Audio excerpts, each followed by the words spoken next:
حضرت عبداللہ بن عباس رضی اللہ تعالیٰ عنہ بیان کرتے ہیں کہ رسول اللہ صلی اللہ علیہ وآلہ وسلم نے فرمایا، قل یا ایھا الکافرون 1/4 قرآن کے برابر ہے۔ فائدہ: اس حدیث سے معلوم ہوا کہ سورۃ الکافرون کی ایک بار تلاوت کرنے سے 1/4 قرآن کریم کی تلاوت کا اجر و ثواب ملتا ہے، اور 4 مرتبہ پڑھنے سے مکمل قرآن کریم پڑھنے کا ثواب ملتا ہے۔ آپ خاموشی اور معتدل رفتار سے 1 منٹ میں 4 مرتبہ یہ سورت پڑھ سکتے ہیں اور مکمل قرآن کریم کی تلاوت کا اجر و ثواب حاصل کر سکتے ہیں۔ 1 منٹ میں جنت میں محل تعمیر۔ حضرت معاذ بن انس رضی اللہ تعالیٰ عنہ بیان کرتے ہیں کہ رسول اللہ صلی اللہ علیہ وآلہ وسلم نے فرمایا، جس نے قل ھو اللہ احد آخر تک 10 بار پڑھی، اس کے لیے اللہ تعالیٰ جنت میں ایک محل تعمیر کرتے ہیں۔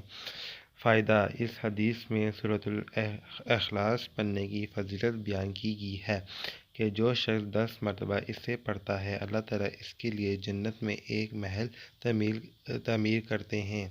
آپ 1 منٹ میں تقریباً 10 مرتبہ سورۃ الاخلاص پڑھ کر جنت میں گھر تعمیر کروا سکتے ہیں۔ 1 منٹ میں 4200 نیکیوں کا اجر۔ قرآن مجید کی ایک سورت جس کا نام الفاتحہ ہے، اس کو خاموشی اور معتدل رفتار سے پڑھتے ہوئے 1 منٹ میں 3 مرتبہ تلاوت کیا جا سکتا ہے۔ رسول اللہ صلی اللہ علیہ وآلہ وسلم کے فرمان کے مطابق جو شخص قرآن مجید کا ایک حرف پڑھتا ہے، اس کے لیے 1 نیکی ہے، اور وہ 1 نیکی 10 نیکیوں کے برابر ہے، یعنی جو شخص 1 حرف پڑھتا ہے اسے 10 نیکیاں ملتی ہیں۔ فائدہ: سورۃ الفاتحہ کے کل 140 حروف ہیں۔ 1 مرتبہ تلاوت کرنے سے 1400 نیکیاں اور 3 مرتبہ تلاوت کرنے سے 4200 نیکیاں ملتی ہیں۔ آپ 1 منٹ میں 3 بار اس سورت کی تلاوت کر کے 4200 نیکیوں کا اجر و ثواب حاصل کر سکتے ہیں۔ 1 منٹ میں 3700 نیکیوں کا اجر۔ رسول اللہ صلی اللہ علیہ وآلہ وسلم کے فرمان کے مطابق جو شخص قرآن کریم کا ایک حرف پڑھتا ہے، اسے 10 نیکیاں عطا کی جاتی ہیں۔ قرآن کریم میں ایک آیت ہے جس کو آیت کرسی کہتے ہیں، اس کے کل 185 حروف ہیں۔